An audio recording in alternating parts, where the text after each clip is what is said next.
President Trump travels to his Mar-a-Lago club in Florida today for the first time since his inauguration. The Red Cross says he's expected to attend its annual charity ball at the estate tomorrow. That organization is among the groups helping refugees affected by the president's immigration order.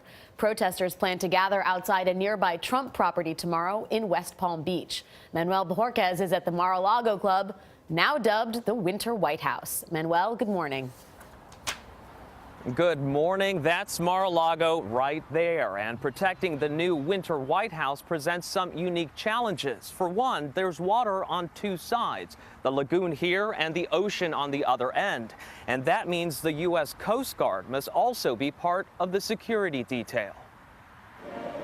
A then-President-elect Trump last visited Mar-a-Lago over the holidays. We're having some great success. But today he is returning as Commander-in-Chief. The sprawling resort is nestled on 20 acres of some of Florida's ritziest real estate.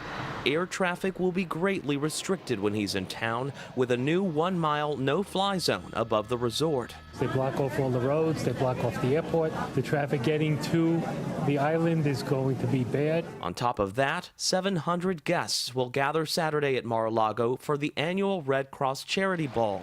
It has been held at the private club for most of the last 60 years. Will these be peaceful protests? Absolutely. Star Faye is with the group South Florida Activism. She's helping mobilize marchers for Saturday night. The immigration ban is really fresh in everyone's hearts. It's a huge issue that affects a lot of people locally.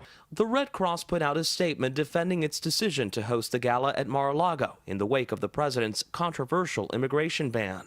The organization said it will continue to help immigrants impacted by Trump's order and supports the right to protest, but added, "We hope these expressions will not hinder the efforts of an impartial humanitarian organization."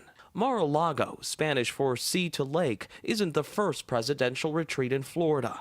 Harry Truman's was in Key West, Richard Nixon's in Key Biscayne, and John F. Kennedy's family compound was also here on Palm Beach Island.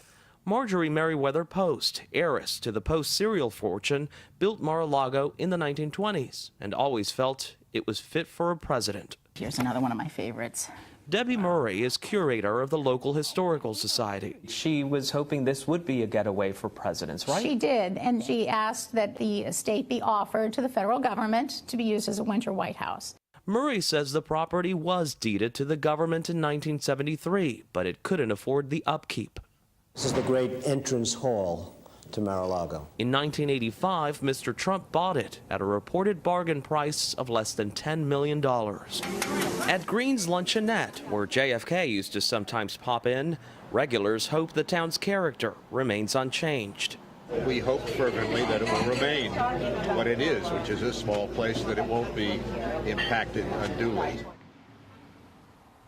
The White House says First Lady Melania Trump and son Barron will also be here this weekend. Palm Beach County estimates it spent about $250,000, mostly in overtime for law enforcement, when the Trumps visited Mar-a-Lago over the Thanksgiving weekend. The county has asked the federal government to be reimbursed. Anthony? Manuel, thanks.